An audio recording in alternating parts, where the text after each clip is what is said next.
Part 6. As the enraptured Ichabod fancied all this, and as he rolled his great green eyes over the fat meadowlands, the rich fields of wheat, of rye, of buckwheat, and Indian corn, and the orchards burdened with ruddy fruit, which surrounded the warm tenement of Van Tassel, his heart yearned after the damsel who was to inherit these domains, and his imagination expanded with the idea how they might be readily turned into cash, and the money invested in immense tracts of wild land, and shingle palaces in the wilderness. Nay, his busy fancy already realized his hopes, and presented to him the blooming Katrina, with a whole family of children, mounted on the top of a wagon, loaded with household trumpery, with pots and kettles dangling beneath, and he beheld himself, bestriding a pacing mare, with a colt at her heels, setting out for Kentucky, Tennessee, or the Lord knows where. When he entered the house, the conquest of his heart was complete. It was one of those spacious farmhouses, with high-ridged but lowly sloping roofs, built in the style handed down from the first Dutch settlers, the low projecting eaves forming a piazza along the front, capable of being closed up in bad weather. Under this were hung flails, harness, various utensils of husbandry, and nets for fishing in the neighboring river. Benches were built along the sides for summer use, and a great spinning wheel at one end, and a churn at the other,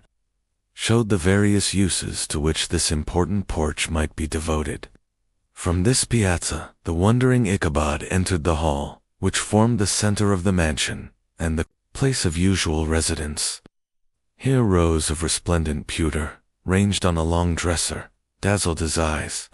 In one corner stood a huge bag of wool, ready to be spun. In another, a quantity of linsey woolsey, just from the loom, ears of Indian corn, and strings of dried apples and peaches, hung in gay festoons along the walls, mingled with the gaud of red peppers. And a door left ajar gave him a peep into the best parlor, where the claw-footed chairs and dark mahogany tables shone like mirrors, and irons, with their accompanying shovel and tongs, glistened from their covert of asparagus tops,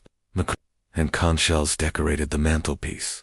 Strings of various colored birds' eggs were suspended above it.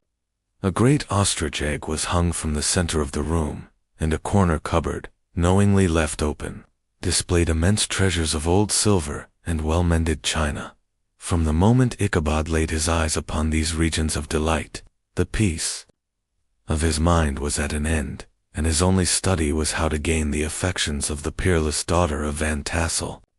In this enterprise, however, he had more real difficulties than generally fell to the lot of a knight-errant of yore, who seldom had anything but giants, enchanters, fiery dragons, and such like easily conquered adversaries to contend with, and had to make his way merely through gates of iron and brass, and walls of adamant to the castle keep, where the lady of his heart was confined, all which he achieved as easily as a man would carve his way to the center of a Christmas pie. And then the lady gave him her hand, as a matter of course. Ichabod, on the contrary, had to win his way to the heart of a country coquette, beset with a labyrinth of whims and caprices, which were forever presenting new difficulties and impediments, and he had to encounter a host of fearful adversaries of real flesh and blood, the numerous rustic admirers who beset every portal to her heart, keeping a watchful and angry eye upon each other, but ready to fly out in the common cause against any new competitor. Thank you for listening, and come back next Thursday for another part of the story.